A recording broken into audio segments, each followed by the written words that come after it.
Hello dear student, आपका बहुत बहुत स्वागत है हमारे चैनल ऑल अबाउट एनसीईआरटी में। हमने पढ़ा था क्लास 9th का हिंदी का नया लेसन जो था श्यामचरण दुबे जी का उपभोक्तावाद की संस्कृति। तो आज हम आपको इसके क्वेश्चन आंसर करवाएंगे। जिसने भी अगर वो लेसन नहीं पढ़ा है हमारी प्लेलिस्ट में जाकर उसे आप पढ़ सकते हैं और आज आप इसके क्वेश्चन आंसर देखिए, ठीक है। और जिन्होंने भी अभी तक चैनल को सब्सक्राइब नहीं किया है प्लीज़ चैनल को सब्सक्राइब ज़रूर कर लें ताकि आपको रोज़ नए नए वीडियो देखने को मिले। थैंक्स। चलिए अब हम इसको शुरू करते हैं। पहला क्वेश्चन लेते हैं। लेखक के अनुसार जीवन में सुख से क्या अभिप्राय है। तो लेखक ने जो ये चैप्टर आपको पढ़ाया है उपभोक्तावाद की संस्कृति, तो लेखक पूछ रहा है कि सुख से आपका क्या अभिप्राय है। तो इसका आंसर है, फर्स्ट क्वेश्चन का आंसर देखिए। लेखक ने सुख की नवीन व्याख्या की है। आज सुख की परिभाषा बदल गई है। लोग भोग विलास की सामग्री को ही क्या समझते हैं, सुख समझते हैं। विभिन्न प्रकार के मानसिक, शारीरिक और सूक्ष्म आराम देने वाले साधन भी सुख के पर्याय कहलाते हैं। इस प्रकार आजकल लोग केवल उपभोग के साधनों को भोगने के आनंद को ही सुख कहने लगे हैं। तो ये इसका आंसर आप लोग लिखेंगे, ठीक है। चलिए अगला क्वेश्चन लेते हैं। आज की उपभोक्तावादी संस्कृति हमारे दैनिक जीवन को किस प्रकार प्रभावित कर रही है। तो आजकल जो उपभोक्तावाद की संस्कृति हो रही है, जो हमने लेसन में पढ़ा था, किस प्रकार हमारे दैनिक जीवन को प्रभावित कर रही है, इसको अब हम देखते हैं। तो इसका जवाब है, आज की उपभोक्तावाद संस्कृति हमारे दैनिक जीवन को पूरी तरह से प्रभावित कर रही है। आजकल उपभोक्तावादी संस्कृति के प्रचार प्रसार के कारण हमारी सांस्कृतिक पहचान, परंपराएं, आस्थाएं जो हैं घटती जा रही हैं। हमारे सामाजिक संबंध संकुचित होने लगे हैं। मन में अशांति और आक्रोश जो है बढ़ गया है। आजकल हर तंत्र पर विज्ञापन हावी है। परिणामतः हम वही खाते पीते और पहनते ओढ़ते हैं जो आज हमें विज्ञापनों में दिखाया जाता है। उपभोक्तावादी संस्कृति के कारण हम धीरे धीरे इनके दास जो है बनते जा रहे हैं। हमारी सारी मर्यादाएं, नैतिकताएं समाप्त हो रही हैं। मनुष्य स्वार्थी हो गया है, आत्म केंद्रित होता जा रहा है। अंधाधुंध इनके पीछे भागते हुए विकास का लक्ष्य हमसे दूर होता जा रहा है और हम लक्ष्यहीन होते जा रहे हैं। तो इस प्रकार हमारे दैनिक जीवन को ये संस्कृति आज की प्रभावित कर रही है, ठीक है। अगला क्वेश्चन है, थर्ड क्वेश्चन। गांधी जी ने उपभोक्ता संस्कृति को हमारे समाज के लिए चुनौती क्यों कहा है, ठीक है। तो गांधी जी सामाजिक मर्यादा और नीति के नैतिकता के पक्षधर थे। गांधी जी चाहते थे कि लोग सदाचारी, संयमी, नीतिज्ञ बने ताकि लोगों में परस्पर प्रेम, भाईचारा और सामाजिक सरोकार बढ़े। लेकिन उपभोक्तावाद संस्कृति इन सब के विपरीत चलती है। वह भोग विलास की होड़ की भावना को बढ़ावा देती है, जिसके कारण नैतिकता तथा मर्यादा का ह्रास होता है। गांधी जी चाहते थे कि हम भारतीय अपनी मौलिक और सभ्यता संस्कृति पर कायम रहें। उपभोक्तावादी संस्कृति से हमारी सांस्कृतिक अस्मिता का ह्रास हो रहा है या वो घट रही है। उपभोक्ता संस्कृति से प्रभावित होकर मनुष्य स्वार्थ केंद्रित होता जा रहा है और भविष्य के लिए एक बहुत बड़ी चुनौती है, क्योंकि यह बदलाव हमें सामाजिक पतन की ओर अग्रसर कर रहा है, ठीक है।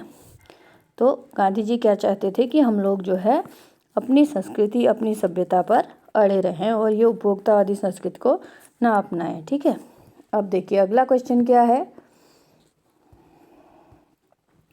जाने अनजाने आज के माहौल में आपका चरित्र भी बदल रहा है और आप उत्पाद को समर्पित होते जा रहे हैं। इसका क्या आशय है या इसमें क्या चीज़ लेखक कहना चाह रहा है। तो इसका जवाब है, उपभोक्तावादी संस्कृति का प्रभाव हमारे चरित्र पर अप्रत्यक्ष पड़ता है, जो अनजाने में ही हमारे दैनिक जीवन में शामिल होता जाता है और इसके प्रभाव में आकर हमारा चरित्र बदलता जाता है। हम उत्पादों का उपभोग करते करते न केवल उनके गुलाम बन जाते हैं बल्कि अपने जीवन का लक्ष्य भी हमें उन्हें उपभोग करना ही हम लोग मान बैठे हैं। आज हम भोग को ही वास्तविक सुख मानते हैं, ठीक है। ये इसका आशय है कहने का लेखक के। अगला है, प्रतिष्ठा के अनेक रूप होते हैं चाहे वे हास्यास्पद ही क्यों न हो। तो अब प्रतिष्ठा के अनेक रूप होते हैं चाहे वह हास्यास्पद क्यों नहीं हो। इसका क्या आशय है। इसका आशय ये है कि सामाजिक प्रतिष्ठा विभिन्न प्रकार की होती है, जिनके कई रूप तो बिल्कुल विचित्र हैं। हास्यास्पद का अर्थ है हंसने योग्य, ठीक है। लोग अपनी सामाजिक प्रतिष्ठा को बढ़ाने के लिए ऐसे कार्य और व्यवस्था करते हैं जिससे कि वे हंसी अनायास ही फूट पड़ती है। जैसे अमेरिका में अपने अंतिम संस्कार और अंतिम विश्राम स्थल के लिए जीवित रहते हुए भी अच्छा प्रबंध करना ही झूठा प्रतिष्ठा का उदाहरण है, जिसे सुनकर हमें हंसी आती है, ठीक है। रचना अभिव्यक्ति, ठीक है। अगला क्वेश्चन है, कोई वस्तु हमारे लिए उपयोगी हो या न हो, लेकिन टीवी पर विज्ञापन देखकर हम उसे खरीदने के लिए अवश्य लालायित हो जाते हैं, क्यों? तो आप लोगों ने भी देखा होगा, कोई भी विज्ञापन आपको टीवी में दिखाया जाता है, आप देखते हो कि हाँ ठीक है मैं भी इसे ही खरीदूंगा ना। तो क्यों लालायित हो जाते हैं हम उसे देखकर? इसका जवाब है, विज्ञापनों का प्रभाव अत्यंत सूक्ष्म, लुभावना तथा संभावक होता है। विज्ञापन की भाषा जो है मनमोहक और प्रभावी बनाई जाती है। प्रचार तंत्र वाले अपनी चिकनी चुपड़ी बातों, दृश्यों और ध्वनियों के माध्यम से हमें जो है प्रभावित कर देते हैं, जिन्हें प्रस्तुत करने के लिए प्रायः प्रसिद्ध फिल्मी चेहरों का सहारा लिया जाता है, जिससे विज्ञापन हमारे अंदर भ्रम और उस वस्तु के प्रति आकर्षण पैदा करता है। हम वही खरीदते हैं जो हमें विज्ञापन में दिखाया जाता है। विज्ञापन से हम अनुपयोगी वस्तु खरीदने के लिए भी लालायित हो जाते हैं, ठीक है। चलिए अगला लेते हैं। आपके अनुसार वस्तुओं को खरीदने का आधार वस्तु की गुणवत्ता होनी चाहिए या उसका विज्ञापन? अब इसका आंसर तो आपको स्वयं देना पड़ेगा, उसको तर्क देकर आपको बताना पड़ेगा। लेकिन अगर मैं अपने आशय से आपको बताती हूँ तो निश्चित रूप से वस्तुओं को खरीदने का आधार उसकी गुणवत्ता होनी चाहिए। क्यों? क्योंकि अधिकतर विज्ञापन हमारे मन में वस्तुओं के प्रति भ्रामक आकर्षण पैदा कर देते हैं। जो दिखाया जाता है उसमें वो वैसा होते नहीं है, लेकिन हमें लगता है कि ये चीज़ बहुत अच्छी है, ठीक है। अधिकतर विज्ञापन आकर्षक दृश्य दिखाकर गुणहीन वस्तुओं का प्रचार करते हैं, और उन्हीं चीज़ों का विज्ञापन ज़्यादा दिखाया जाता है जो गुणहीन वस्तुएं होती हैं। बाहरी चमक दमक में हम फंस जाते हैं और उसकी असलियत को पहचान नहीं पाते। अगला है, केवल विज्ञापनों के माध्यम से हम किसी वस्तु के गुण और दोष की पहचान नहीं कर सकते। हम केवल विज्ञापन देख के किसी भी वस्तु को वो अच्छी है या बुरी नहीं पहचान सकते हैं, ठीक है। चलिए अगला क्वेश्चन लेते हैं।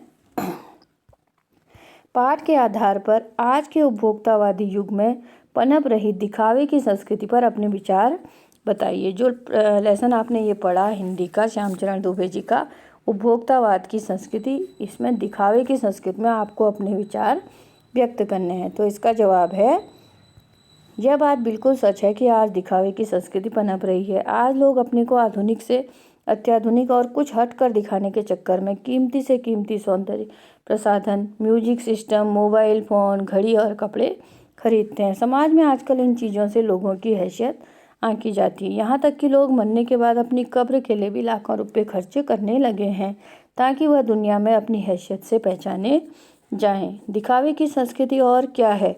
दिखावे की संस्कृति के बहुत से दुष्परिणाम अब सामने आ रहे हैं, इसलिए हमारा चरित्र स्वतः बदलता जा रहा है। हमारी अपनी संस्कृति, पहचान, परंपराएं, आस्थाएं घटती जा रही हैं। हमारे सामाजिक संबंध संकुचित होने लगे हैं। मन में अशांति और आक्रोश बढ़ रहा है। नैतिक मर्यादाएं घट रही हैं। व्यक्तिवाद, स्वार्थ, भोगवाद आदि कुप्रवृत्तियां बढ़ रही हैं, ठीक है। चलिए अगला क्वेश्चन लेते हैं। आज की उपभोक्तावाद संस्कृति हमारे रीति रिवाजों, त्योहारों को भी प्रभावित कर रही है। अपने अनुभव के आधार पर एक अनुच्छेद आपको लिखना है। ये तो आपको स्वयं लिखना पड़ेगा, लेकिन चलिए थोड़ा सा मैं आपको बताती हूँ उत्तर इसका। आज की उपभोक्तावाद संस्कृति से हमारे रीति रिवाजों और त्योहारों को प्रभावित करा है। त्योहारों का मतलब है एक दूसरे को नीचा दिखाने की प्रतिस्पर्धा हो गई है। उपभोक्तावाद की संस्कृति जो चल गई है ना, इससे लोग एक दूसरे को नीचा दिखाने लग गए। नई नई कंपनियां जैसे इन मौक़ों के तलाश में रहती हैं। त्योहारों के नाम में ज़्यादा से ज़्यादा ग्राहकों को विज्ञापनों से आकर्षित किया जाता है। पहले त्योहार में सारे काम परिवार के लोग मिलजुल कर करते थे। आज सारी चीज़ें बाजार से तैयार की जाती हैं और बचा कुचा काम नौकरों से करवा लिया जाता है। रक्षाबंधन, दीपावली के समय टीवी पर दिखाए जाने वाले विज्ञापन इसका खास उदाहरण है, ठीक है।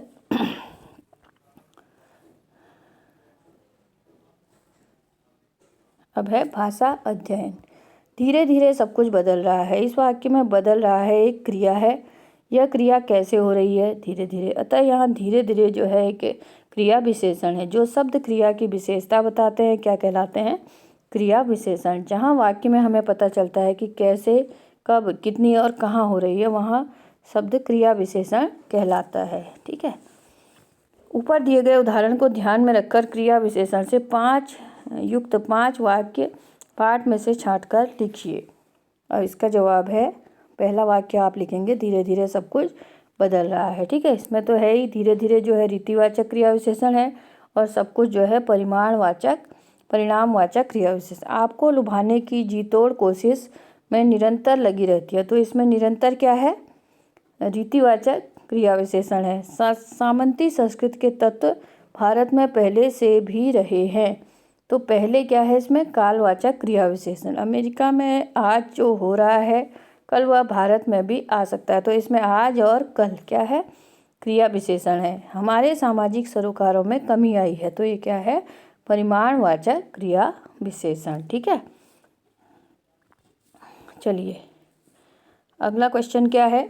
धीरे धीरे, जोर से, लगातार, हमेशा, आजकल, कम, ज़्यादा, यहाँ, इधर उधर क्रिया विशेषण शब्दों का प्रयोग करते हुए वाक्य बनाने हैं। तो धीरे धीरे से क्या वाक्य बन जाएगा आपका? कुछ भी बना सकते हो। धीरे धीरे मेरा उससे परिचय हुआ। जोर से पानी जोर से बरसा। लगातार पानी बरस रहा है। संजना हमेशा तेज दौड़ती है, हमेशा का हो गया। ये तो वाक्य आपको बनाने आते ही हैं। आजकल राजू आजकल प्रतिदिन दौड़ रहा है। ठीक है। हमारा दुख सबसे उसके सामने बहुत कम है। ज़्यादा, आज मैं कुछ ज़्यादा ही खा गया। तो डियर स्टूडेंट, इस तरह से आपको इसमें वाक्य बनाने हैं। अगला क्वेश्चन देखिए। नीचे दिए गए वाक्यों में क्रिया विशेषण और विशेषण छांटकर अलग करना है। कल रात से निरंतर बारिश हो रही है, तो इसमें फिर वही आ गया, देखो, निरंतर रीतिवाचक क्रिया विशेषण और कल रात कालवाचक क्रिया विशेषण। ठीक है। अगला है, पेड़ पर लगे आम देखकर बच्चों के मुंह में पानी आ गया। लगे पके आम देखकर। ठीक, तो पके क्या हो गया? विशेषण। और मुंह में क्या हो गया? स्थानवाचक क्रिया विशेषण। रसोई घर से आती पुलाव की हल्की खुशबू से मुझे जोरों की भूख लग गई। तो हल्की क्या है? विशेषण और जोरों की रीतिवाचक क्रिया विशेषण। उतना ही खाओ जितनी भूख है, तो उतना क्या है? जितनी क्या है? परिमाण है इसका। ठीक है। विलासिता की वस्तुओं से आजकल बाजार भरा है। आजकल कालवाचक क्रिया विशेषण और बाजार क्या है? स्थानवाचक क्रिया विशेषण। ठीक है। तो डियर स्टूडेंट, यहीं पे इस लेसन के क्वेश्चन आंसर समाप्त होते हैं। आप इसको 1-2 बार रिपीट करके पढ़ेंगे तो आपको सारे क्वेश्चन आंसर लर्न हो जाएंगे। ठीक है। और जिन्होंने भी अभी तक चैनल को लाइक और शेयर और सब्सक्राइब नहीं किया है, प्लीज़ चैनल को लाइक शेयर सब्सक्राइब ज़रूर कीजिए, ताकि हम आपके लिए रोज़ रोज़ इसी तरह के वीडियो लाते रहें। ठीक है। Thanks for watching.